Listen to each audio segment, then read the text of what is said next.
Good. Everything Yep. good? Yep. All right, let's go. So how was Impact last night? Did you enjoy it? Oh man, it was awesome. I loved the Moose thing where Moose got through power choke slam through that table there right after that contract signing. It was awesome. I loved that. Matt Taven, I don't know what he was doing to the ring. That was weird. I posted it. I was like, what the fuck is he doing to the ring? Yeah, that was crazy. And Giselle Shaw, man, that was a good debut. Dude, I was worried for that match. Because I'm a Lady Frost fan, and when I found out this new talent was coming, I was like, oh, they better not just feed her to her.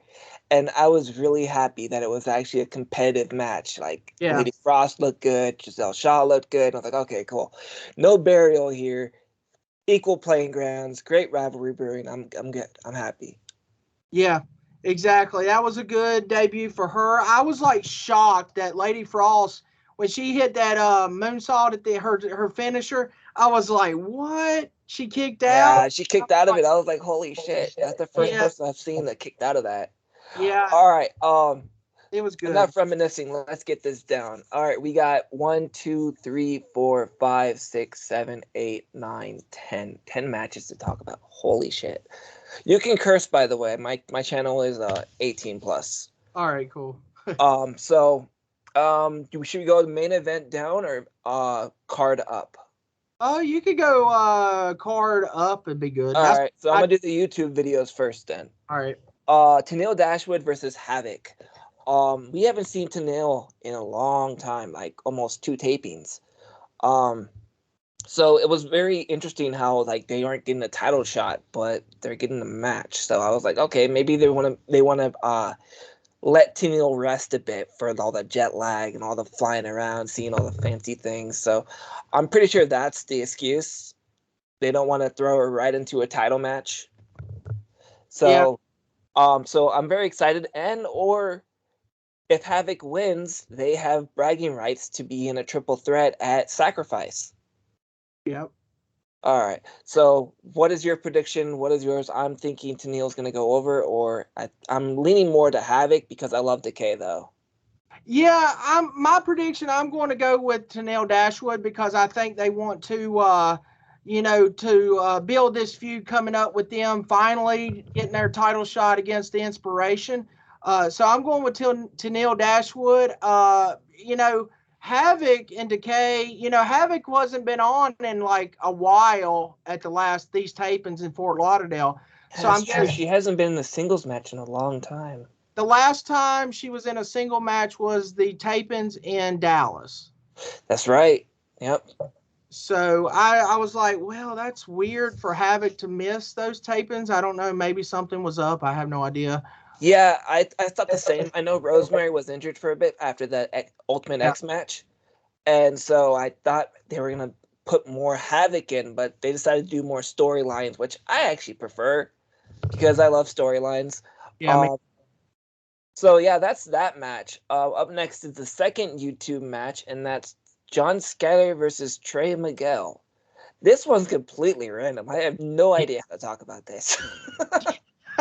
yeah, I was like, when I seen that, and I was like, what? Why are they doing this exactly? Why is the X Division title not on the line on this show? And I was like, I guess they just was like, hey, we don't have anybody for Trey Miguel on this show, so we're just going to feed him to a John Skyler or whoever. Yeah, that's what I got too. They're just trying to make Trey Miguel look great on a pay per view. I'm Yeah, okay with it. yeah.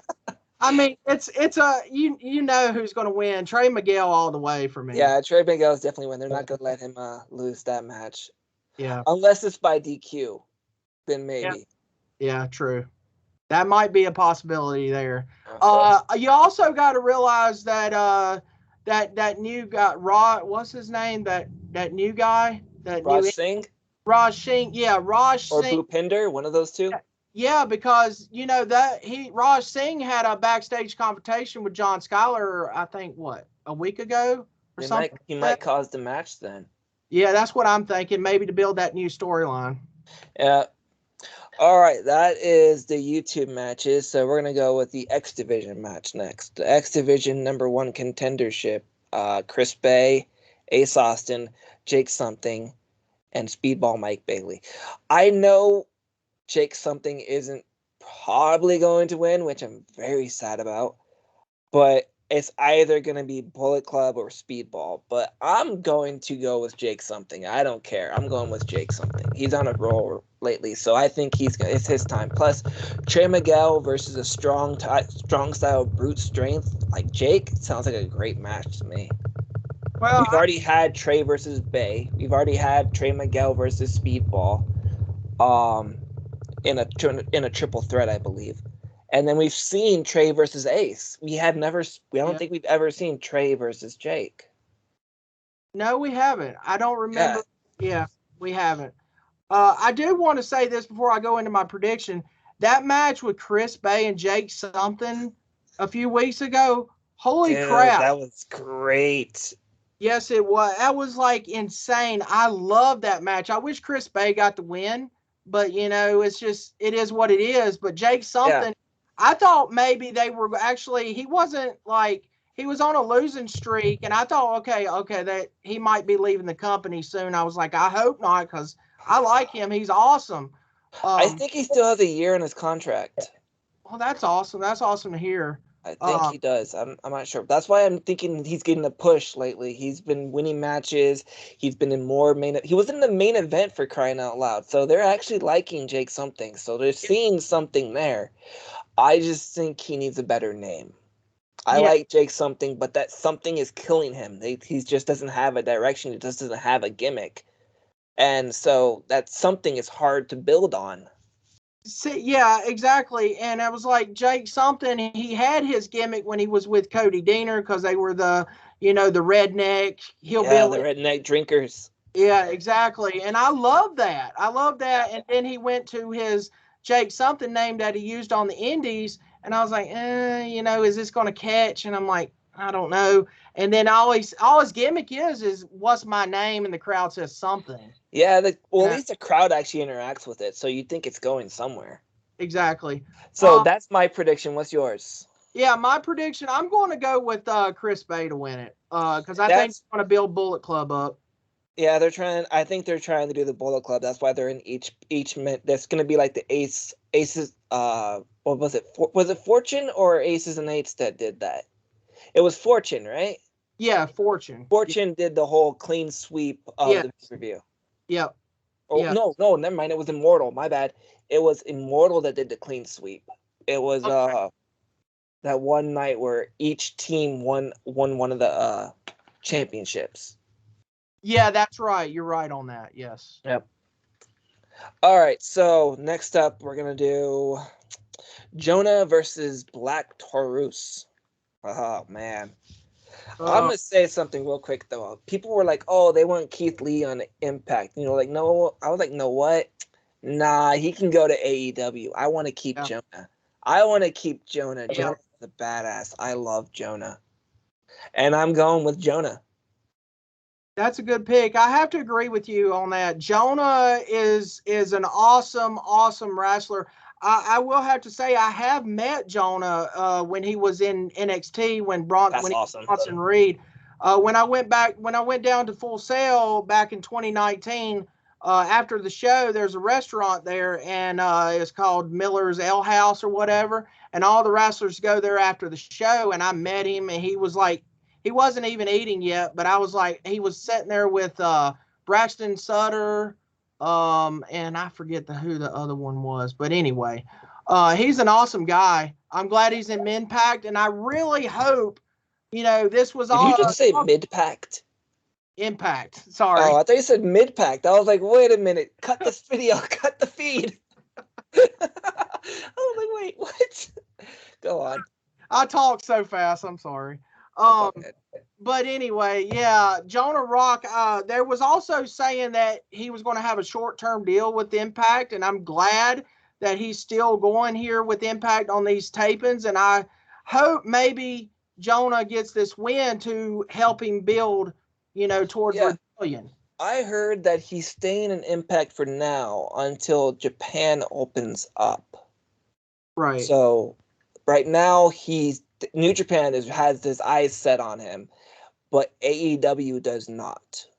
So I think his time in Impact is gonna continue. Oh, I yeah. thought he was gonna be just in that Josh Alexander match too, but they kept going, and then he's having these solid matches. So I really think he might be signing soon.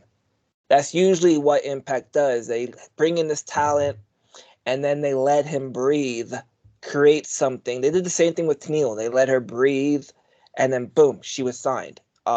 Tessa Blanchard did the same thing.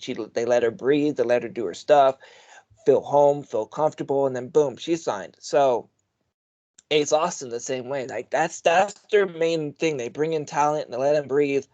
So I don't know. I think Jonah might sign before Bound for Glory or before Slammiversary. That's what I'm saying. Naming. All right. So we all decided that.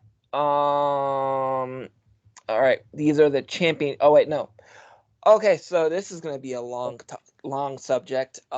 Team Honor No More versus Team Impact. That's Yeah. all right. So I'm Impact through and through. But each member of Team Honor No More, I'm a fan of. And I've never seen Matt Taven wrestle, and I've seen him wrestle in Impact, and now I'm a fan of him. So I'm like, I really don't want these guys to go. So Yeah. I'm like, I know I should be Team Impact, but I'm Team Honor No More. And I can't see them losing because Ring of Honor doesn't open until April, so there's still a month left to Yeah. build to Supercard. See, here's what I have to say about this. Since Honor No More and Team Impact's been battling each other on these matches on Impact all these couple weeks, I've counted them. They're actually 2 and 2 apiece, so Yep. they're even. And so I was like, Chris Sabin beat Vincent. No, wait, yeah, Vincent beat Chris Sabin. My bad. yes, PCO beat Chris Sabin. Oh wait, no, it was Vincent. See now I'm lost. It was Vincent and Josh Alexander, Sabin and Vincent, and then tonight it was Kenny King and Chris Sabin. Sabin is carrying the team. yeah. So I think it was PCO beat Sabin. Josh Alexander beat Vincent. Chris Sabin beat Kenny King. So that's only 2 and 1. Where's the second one? I think it was a tag match. Oh yeah, that's right. Matt Taven and yeah, Rich Swann and Chris Sabin again, I believe. Rick, Chris Sabin has been in all these matches. I know. I was like, yeah. It's like they're 2 and 2, and it's like I'm loving this feud. I'm loving Team Impact versus Honor No More. They got a killer theme too. They have a hard theme, and it's like only the few ones in the company that have lyrics. Yeah. And every time that goes on, you know shit's about to go down. I was like, oh man, this song's great. See, this is the thing I told my buddy that helps me on my YouTube channel. I told him, I said, Honor No More reminds me of a lot like Aces and Eights group, Fortune, Immortal. You know how they don't give a crap. They come in and just interfere and take over the entire show like Aces. I was big Aces and Eights fan. Oh, I loved Aces and Eights.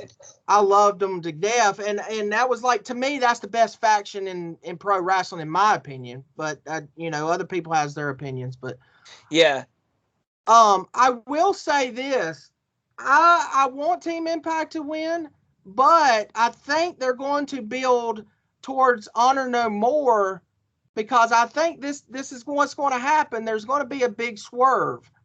yeah, there might be a swerve. I think Eddie Edwards is going to turn and join Honor No More because he hasn't really had a match with them in the past couple weeks. And it's like, he's like, oh, we can't trust Macklin. We can't trust him at all. And we wanted Jonathan Grisham and we wanted Josh Alexander. And I think he's going to be upset with D'Amore for sending Josh Alexander home. And Eddie Edwards is going to join Honor No More because he's got a history in Ring of Honor. Yeah, he has a huge history. He spent most of his career there, just like in Japan. Yeah. And so I think Eddie Edwards is going to turn because everybody says, he's the heart and soul of Impact. Well, he's going to say, well, I'm not the heart and soul of Impact no more. I'm Honor No More. So that's Right. prediction. Honor No More wins because, they have to win this. If they don't win this, the story's dead. Yeah, So, that's the main thing. Something's going to happen tomorrow night, yeah, and I can't wait to see what's going to happen because I don't think they're going anywhere. It yeah. would be kind of pointless to build them up for a month and then to send them packing till Ring of Honor starts again. But there's still a month. There's 2 specials left. Yeah. I mean, no, there's 1 special left. Then there's the pay-per-view in April, but then there's also Supercard. So I need to look at the date and I need to see if Supercard is before or after Rebellion. But I think it's before Okay. because April 23rd is Rebellion, and I usually Impact or Ring of Honor does one in the beginning of the month. I have to look, but I'm going with Honor No More. Exactly. That's what I'm going for. All right, so that's up next is Eric Young versus Jay White. Man, this is gonna be a Oh, boss match, man. This is gonna be great. Jay White, one of the best in Japan. Eric Young, one of the best in the United States, even though he's Canadian. But yeah, this is gonna be a damn good match. I'm excited, but I think Jay White is going to win because they're doing this Bullet Club thing and they want to make the Bullet Club an Impact thing. So I would really like to go for Eric Young because he needs a victory more. But they're pushing this Bullet Club, so I think Jay White's going to win. well, you had Jay White get that win last night over. He got the pin over Diener. So Right. I'm thinking maybe hopefully since Jay White got the pin and he got the win last night, that we're going to have Eric Young get the win here. I'm excited here for this match. Another point Great that I match. should bring up is Jay White's not in a championship match. Right. So he can actually lose this match and not look weak because Chris Bay's in an X Division championship match or a number 1 contenders match. And then God is in a tag match. So he can actually take the pin and not look like the weaker one. So I don't know. I think it's going to be an even split. I can't predict this one. Yeah, it's going to be a hard prediction, but I'm going to go with Eric Young. I'm like the biggest Eric Young fan ever. I met Eric Young back in the day, and That's dope. when I went to TNA back in the Impact Zone in Orlando days, he's an awesome guy. I met him twice, and he was also like when I first met him, it was 2006, and he had the blonde hair and all that, and he did the "Don't Fire Eric" gimmick, and it was when he when he was in that restaurant, he still did his gimmick. He said, "Now you tell everybody tell them don't fire me, all right?" I'm like, "Okay, whatever." And then 2007, I met him again when I went back and was on went to TNA Victory Road '07. And I met him, and that's when he didn't do that gimmick at all, and he actually was talking like, not gimmick, kayfabe and all that kind of crap. So it was awesome. I talked to him for about 25 minutes. He was awesome. Damn, that's awesome. I had a conversation with Sammy Callahan like that once.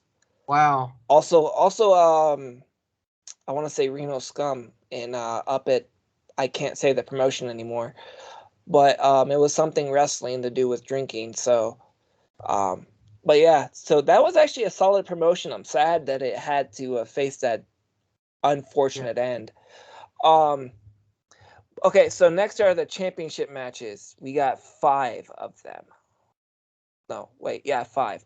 All right, so the Digital Media Championship, Heel Cardona versus Powerhouse Jordan Grace.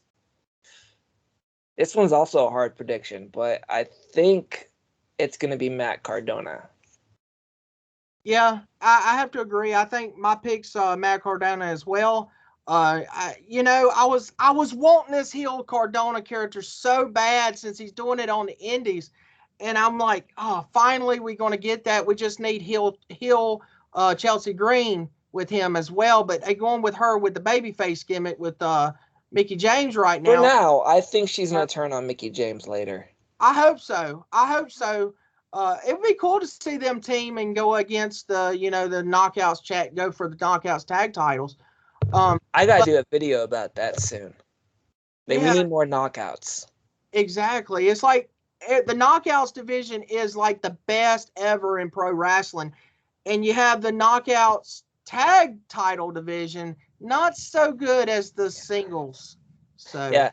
I love Impact to Death, but that's one thing they need. I mean, I know they can't sign everyone, but they need a few teams, and if not, bring some team guys, some single competitors in that gel well with knockouts. Like, for instance, Lady Frost has multiple experience with Lindsay Snow. Yeah. And Snow, Frost, name them Snow Frost or Frost Snow or Frostbite, and you got a team. So that's something. And then the Blonde Force Trauma, that I'm a huge fan of, Ray Lynn and Heather Monroe, have been busting their asses for a while now, and they deserve an opportunity to be a tag in the tag division. But anyways, enough of that. I'm going with Matt Cardona. Yeah, Matt Cardona for me as well. All right, up next is the Deonna Purrazzo Open Challenge for a selective title, which is AAA or Ring of Honor. I think there are two possibilities here. It depends on how they want to book this. If they want to book it as a surprise contender and not going to be one of those like Satana Garrett. Yeah, she did a great match, but she was obviously going to lose. Right. But if you bring in either Athena, formerly known as Ember Moon, and she challenged for the Ring of Honor Championship, there's a high possibility that she will win. Then, of course, there's Taya Valkyrie, who made her first appearance back calling Deonna out on a AAA show. So that can mean she shows up tomorrow and challenges for the AAA Reina de Reinas, which would make her a triple crowned Reina de Reinas champion. Because I think this would be her, if she wins tomorrow, that would be her third run. Now we can toss out other surprises. It could be Mia Yim, which I don't think is going to be because she says she's taking her first booking in March. But then there's also the independents they can grab out of. Like, you know what? This girl's pretty good. Let's see what she got. But I think because it's No Surrender and it's live, it's either going to be a big star coming in and winning the title. This is who I think. I really have to agree with you on Taya Valkyrie. I know she's going to come to Impact sooner than later. I would love to see her back, but I have nostalgia. I love the old TNA era, and they're in New Orleans, and I would love to see the Voodoo Queen, Roxy Laveau, if she's in wrestling still. I don't know. I don't think she is. It'd be awesome to see though, since they're in New Orleans. I don't think she is. I think she retired. I know I tagged her once when I was watching the old knockout cage match where they had to jump in and then she got her head shaved. But after that, I don't remember what the conversation was, but I'm pretty sure she was retired. I mean, it would be cool to see her re-debut or just be an appearance, like in a backstage cameo or something.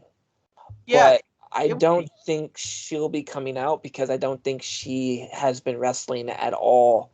So having her wrestle one match that she hasn't wrestled in like 30 years would not look great on TV, in my opinion. But it would be pretty cool to see her. But I'm thinking it's going to be Athena or Taya Valkyrie.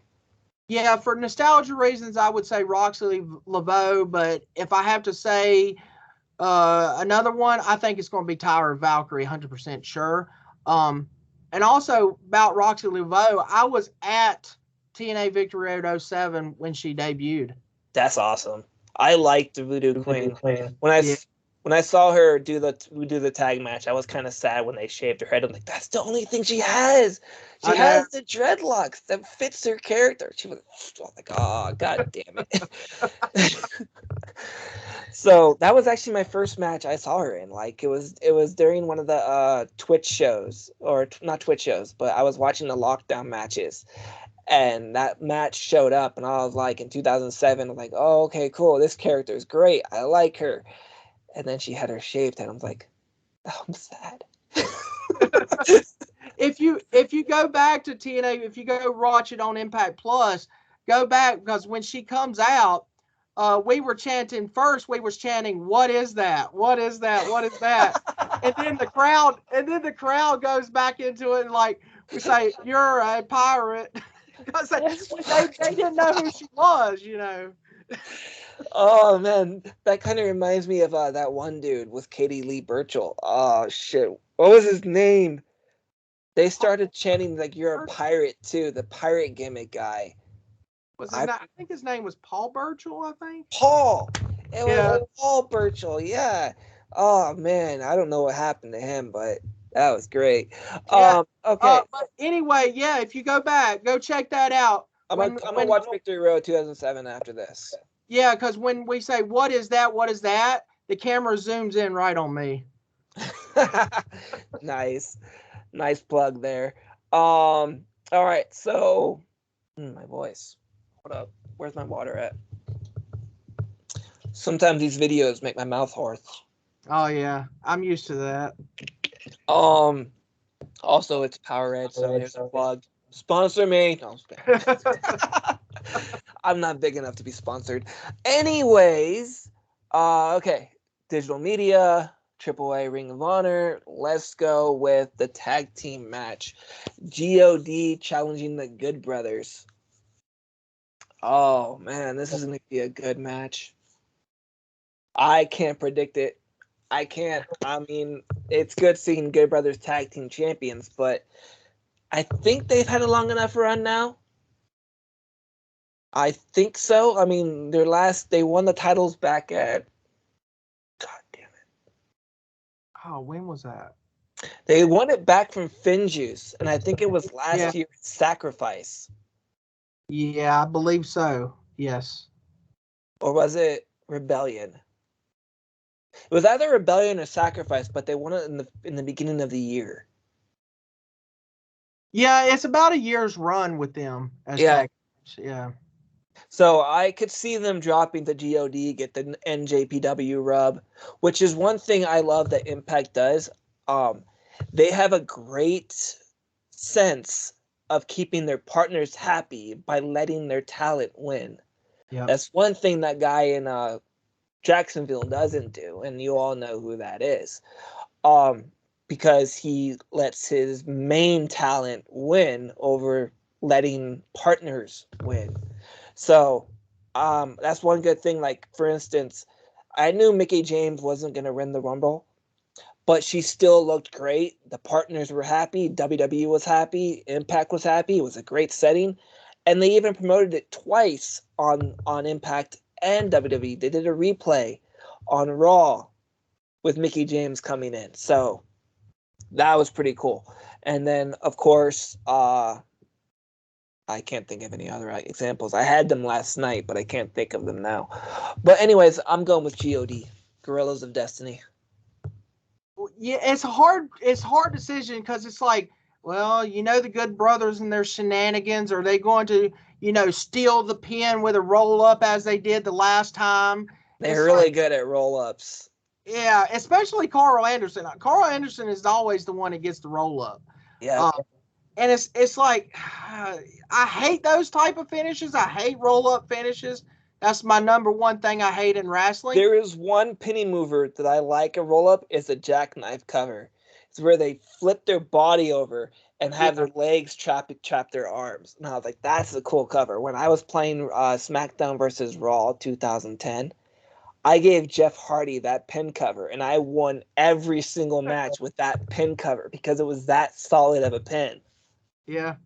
Yeah, that's an awesome pin. I love those combinations, where if they, they power bomb somebody and then it's like a pin that way. I just Gresham did one at the last pay-per-view. What was it? God damn it. Bound for Glory, right? It was Bound for Glory. And he did that whole octopus stretch pin, and I was like, I've never seen that before. That was crazy.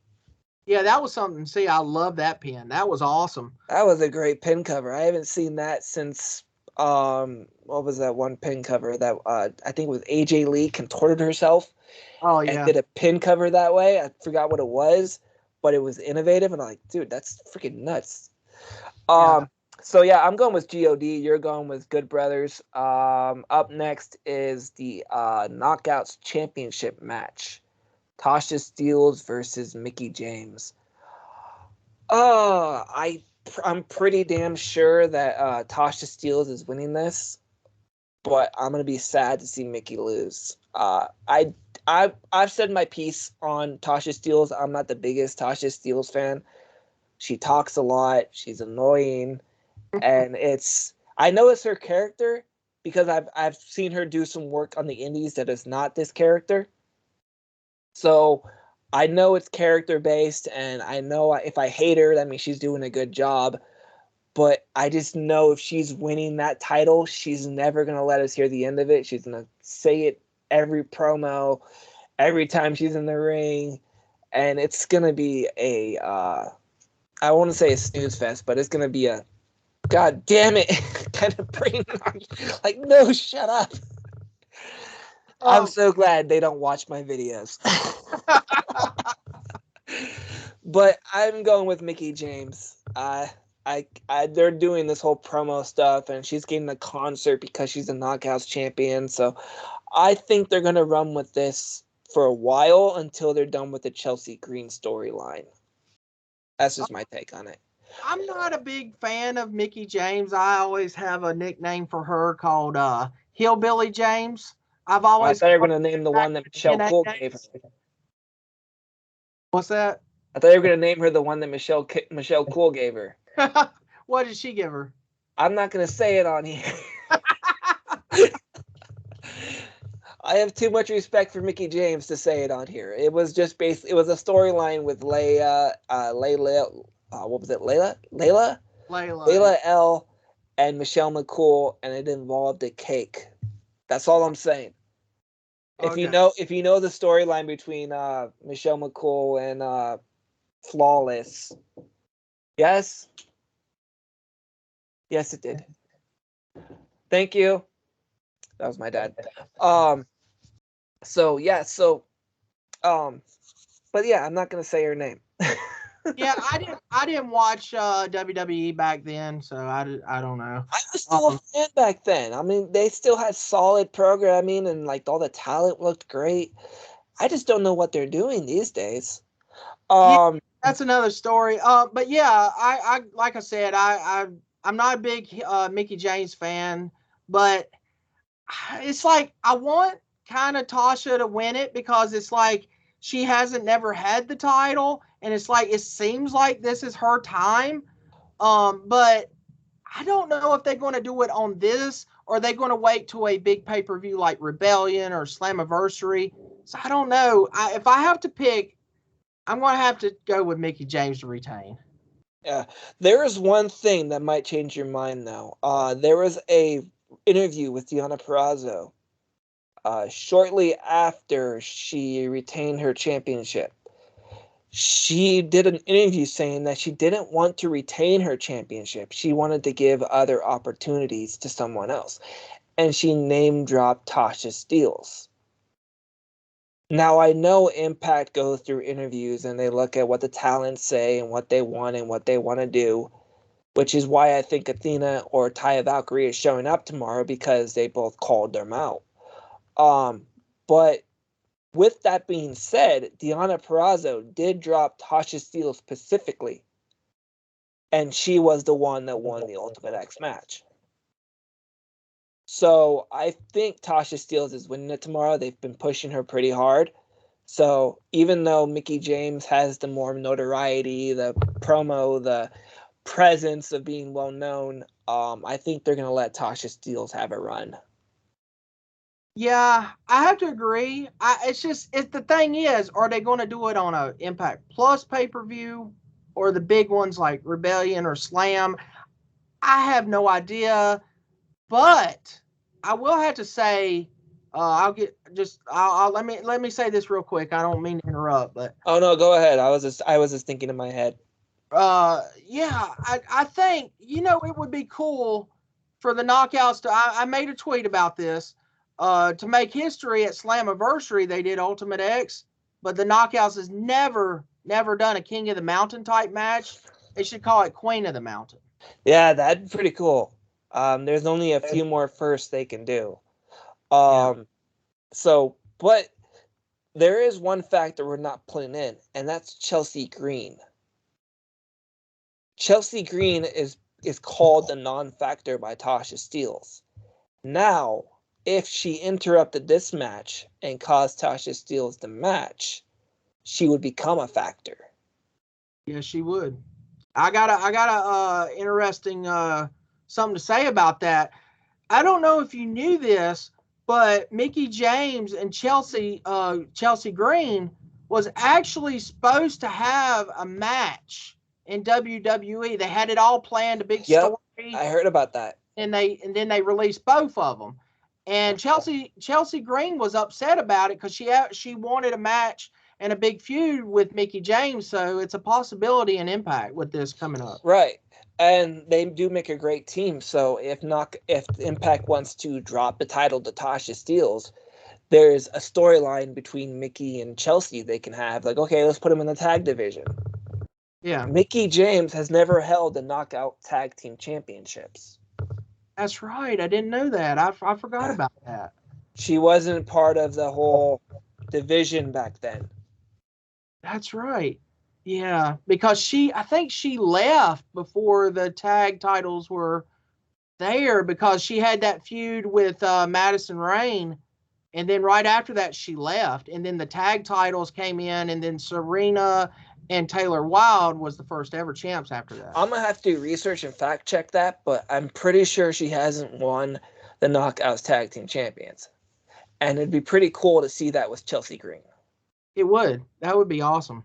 Okay, so we did a whole elaboration on that one. That was a long ass discussion. Yeah, it was. Tag division, DMC, Ring of Honor. All right, main event. Morrissey challenges Moose for the Impact World Championship. Oh man, this is gonna be a good fight. I expect it to go at least 35 minutes. I would say so because this is going to be a good fight.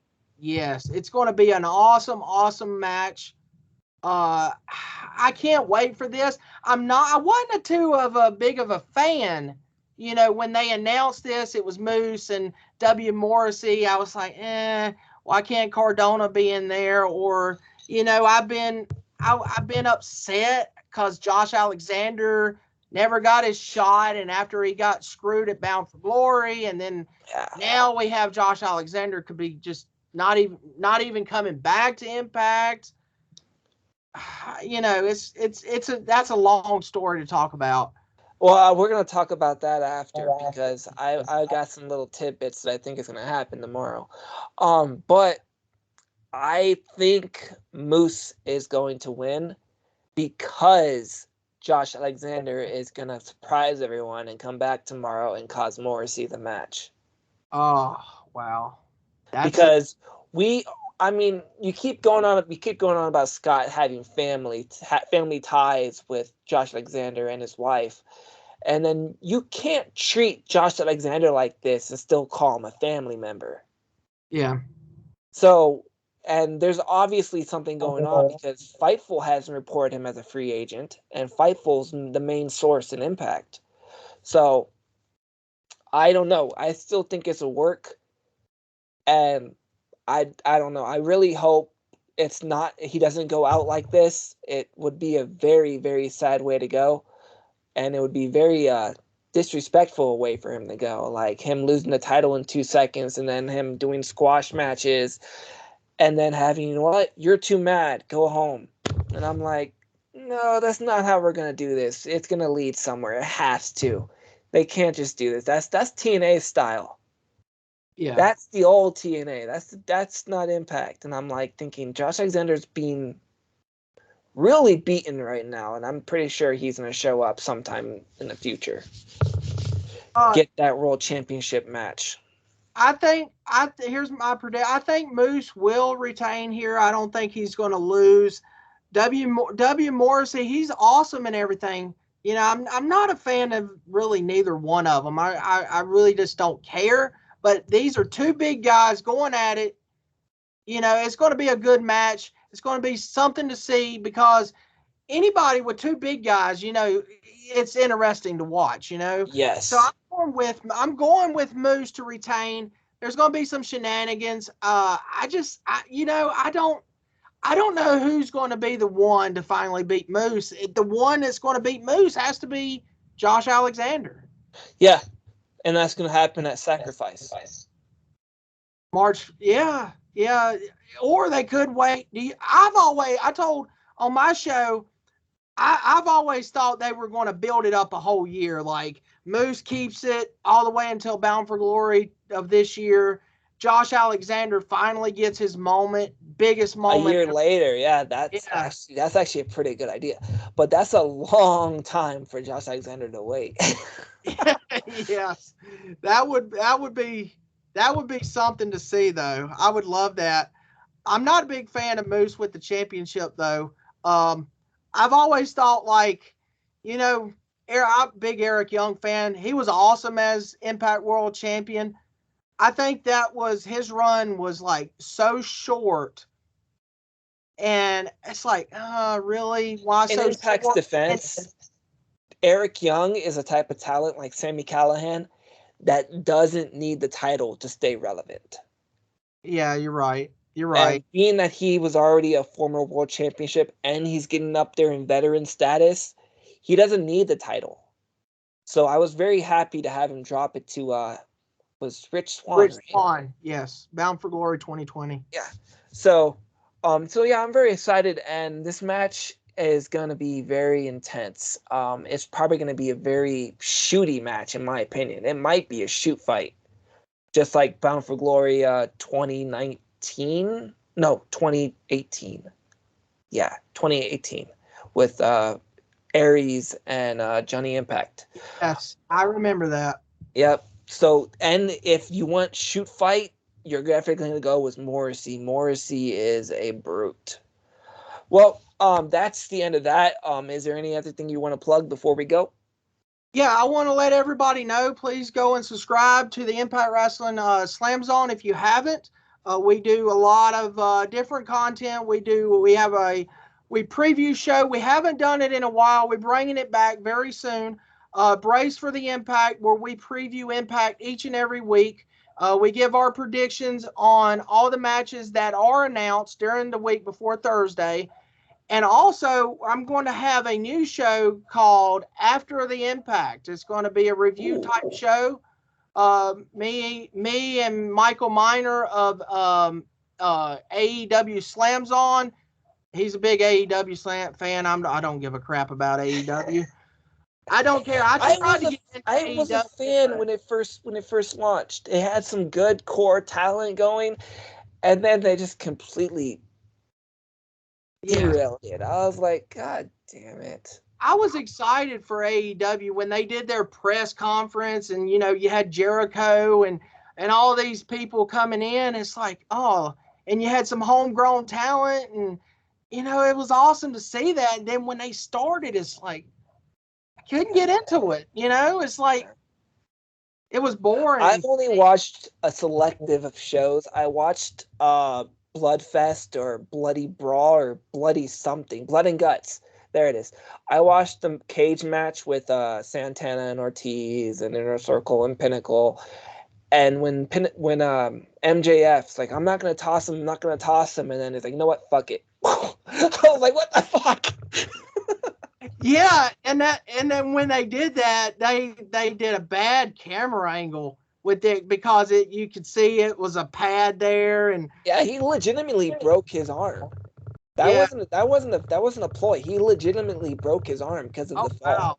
Wow. I did not know that. Wow. Wow. But anyway, because if you saw his arm, his arm was like this when he fell.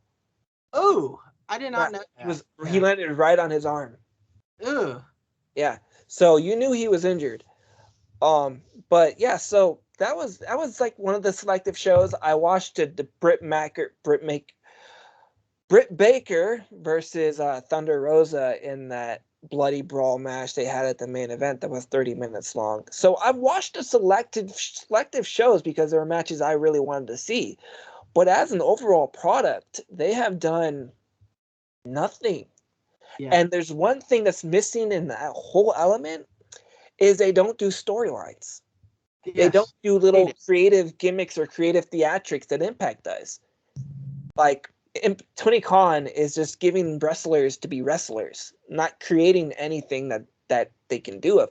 Like, for instance, when Pentagon and Phoenix were in Impact, they had that whole fear factor imagery going on. They abducted people, they scared people with scarecrow masks and everything else. It was theatric, and you got behind it. Now you have them just be wrestlers. You're not really developing anything with their character. Yeah. That's the only thing I hate about AEW. I used to call it when they first started. I used to call them the All Elite of Nobodies. That's what I used to call them, because I just didn't care. I was like, it's like there's no storylines. It's like, oh, here's a match here, here's a match here, and they do that dark show. It's like random matches. It's like, why watch it? It don't make sense. Where you have Impact does BTI, and it's like, that makes sense. They have their own storylines in that show as well, not like how AEW does Dark, which I like how Impact does. What I don't like about Dark, and I know we're getting on to an AEW Slam Fest right now for those watching, but the one thing I don't like about Dark is the fact it's basically squash matches. Yeah. You're paying talent to fly in just to have them lose a match and get paid for it. Yeah. And I'm like, come on, you got Heather Monroe doing squash matches. She's had like 15 years experience. And you have her doing squash matches. You have Vipress doing squash matches. You have these polarizing athletes that just need an opportunity just to give someone them a chance. And you're having them lose. Yep. Like, I don't understand it. It don't make sense. It just doesn't make sense. I mean, if Impact brought him in, they at least let him plug their stuff in before they lose. Yeah, exactly. I don't know. Like, my buddy's right. He's like into that. It's like, I don't care. It's like, Tony Khan. I was like, Tony Khan. I said this. I said this in a tweet to somebody. I don't remember when it was, but I said that Tony Khan is what's going to kill AEW. AEW is going to fizzle out, to me, in the near future. And it's like, it's like Tony Khan is like a Dixie Carter situation, because really Tony Khan doesn't own AEW. His dad does. So that's just my opinion about AEW. But I want to go back. Yeah, my buddy AEW Slams On. His name is Michael Miner. So we're going to do a show called After the Impact, where we review each and every Impact. That's going to be coming soon to the Impact Wrestling Slam Zone. Also, I'm going to try to start my finally Asylum series, where I go and we review each and every Asylum episode. That's like over 100 episodes, so that's going to take a while. Jesus, I stopped. I lost track of where I was, and I was like, God damn, this is a lot. And then Impact Plus started doing ads, so I was less interested to do it. Yeah. And so, like, I was watching it, like, for a good, I don't know, about 4 months, and then they started doing ads. I'm like, wait a minute, I'm a subscriber. Why? I hated that when I was watching Impact, episodes, because that's how I have to watch Impact, after 10 o'clock, because it's on the app. Well, I know you can watch it on their new Insider thing, but it's like, why do that when you're already a subscriber with Impact? I love the YouTube channel. I hate commercials. Yeah. So I'm 100% okay with being able to watch it on YouTube. It's only $1. I'm gonna plug it right now. If you want to watch Impact and you only want to pay as little amount as possible because you're not a fan or you are a fan and you just want to see what's buzzing, sign up for YouTube. It's only $1. You get 0 ads and you get all the action. Yeah, that's better than the ads on Impact Plus, man. But I might have to do that. But yeah, please go, and we're going to do Asylum series. Like I've seen all the Asylum. I just going back to rewatch them that way and write my notes down for the reviews. Because I've been watching TNA Impact since the first show ever in 2002. I was a late bloomer. I started watching it in 2009. And I don't know if I've told you this, but there's a funny story how I found out about TNA. I was watching Haven on Sci-Fi. Here it's 52, channel 52. Right. And back when TNA was on Spike, I lived in a room that had tile floor, like wood floor. And I accidentally dropped the remote. It went down one channel, and I see Kurt Angle get put through a table. I'm like, wait a minute, what the fuck is this? And I was like, wait a minute, I'm gonna continue watching this. And there was guys like AJ Styles, the X Division, ladder matches. Like, what the fuck is this? Does WWE know about this? Because it fell down, and I was like, okay, now I came back from church. I was watching Haven on DVR. It flipped the channel down, and TNA appeared. I was like, all right, I'm not gonna go back to Haven. I'm gonna watch this. And I had a badass time. Like, this is some good shit. Yeah. And I instantly became a fan. And because I was a late bloomer, my main experience is the Hogan Era. Because the Hogan Era started in January 2010. And that's when I fully became a fan of TNA. It's like, okay, cool. Hogan's back. This is going to be great. And it was. I'm actually a fan of the Hogan Era. There's a lot of great stuff in it.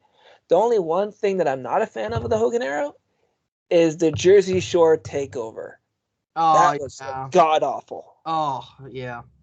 The Robbie E, the Cookie, what's that? Snooki, Cookie, Robbie E, and then the dude that looks like a douchebag from the actual Jersey Shore show. The other bad moment in the Hogan Era, I don't know if you remember Jenna Maraska versus Sharmell. That was I remember that. That was a horrible match in TNA history. Is like, oh yeah. I will tell you a story real quick how I found out about TNA. I watched it on June 19, 2002, the first ever show, Huntsville, Alabama. For how I found out about it, me and my dad was watching. Well, I was watching. It was a NASCAR race. I wasn't on. It was like off and on. I was watching, but my dad was watching the whole race and stuff. And Hermie Sattler was racing, and on his car had TNA wrestling on. Yes, I remember that storyline in the freaking TNA episodes where he's like, "Oh yeah, I raced with the fucking TNA on it." And I was like, "What?" Yeah, he did. So it was like this was the race that went. It was like that Sunday they were promoting it for the Wednesday first show. And my dad was like, "There's a new wrestling company." I was like, "What? Really?" And he said, "Yeah, they talking about this wrestling company called TNA, and Jeff Jarrett's a part of it, and he's the owner of it and everything." I was like, "Okay, so what channel is it on?" He said, "Well, it's going to be on pay-per-view." I said, "Well, how much will it be?" And I was like, I don't know how old I was. I think I was like maybe 13, 14 or something like that. Because I don't remember what age I was back in 2002, but anyway. But anyway. 8. Wow, how old are you? 33. I'm 34. So it might have been 9. I don't remember. I was born in 88, so no, wait, I was 12. So that might be about right. 14. Yeah. No, I was 14. I was 14 too. My bad. Okay. So yeah, that's about right. Let me go back to my story here. So yeah, my dad was like, "It's gonna be on pay-per-view," and I was like, "Well, can we get it?" And he's like, "Yeah, we can get it. It's like $9." And I was like, "Okay." And so I tuned in, and then like, they did the legend gimmick at the, all the legends and everything. It was awesome to see, but I found out later on that wasn't supposed to be the first segment. It was supposed to be AJ Styles, Jerry Lynn, and Senshi versus Flying Elvises. And I was like, wow, that was something. That was epic. I was hooked ever since. And I was like, I was like, this company is going to be big one day. And it got to be big. They got competition against WWE. Hogan Era hit. It went downhill. Dixie, you know, now we're trying to come back. You know, Demorse, he's getting it back up there. I tweeted something yesterday. I don't know if you saw it, but there's a report sheet writer. I don't know how to say it, but AJ Styles wants to return the Impact through the Forbidden Door under the WWE banner. And I was like, you know what? This just proves how much Scott D'Amore has grown this company. Here Yes. you had AJ Styles leave on his own terms, and he didn't want anything to do with TNA. Yeah. Now he sees what they're doing. Now he sees what he wants, and he wants to be a part of this new growth. And I plugged Scott D'Amore in it, and I said this would be a great time to have AJ Styles appear at the Impact 20th anniversary show Oh, at WrestleCon. I yeah. mean, he'll be in the area because he's going to be at WrestleMania. But and if they can figure out, like, hey, you know what? We got Mickie James. We gave you Mickie James. Let's have AJ Styles for a night. We won't put him in the match. We'll just have him appear and promote WrestleMania on our show. Right. And there you have a perfect opportunity for AJ Styles to appear. Yeah. And then maybe you have Eddie Edwards come out because he's the heart and soul of Impact.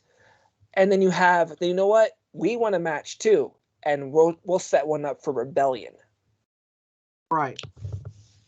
So That, there's a lot of things they can do with AJ Styles in that scenario, but I don't know if WWE will play enough ball to do it. But anyways, we've talked on and on about the whole besides Impact AEW future stuff. I loved having you, dude. I'm going to stop the recording. Do you know how this works? I think you just stop recording, right? yeah, you just hit. I think it's just you hit stop. Uh,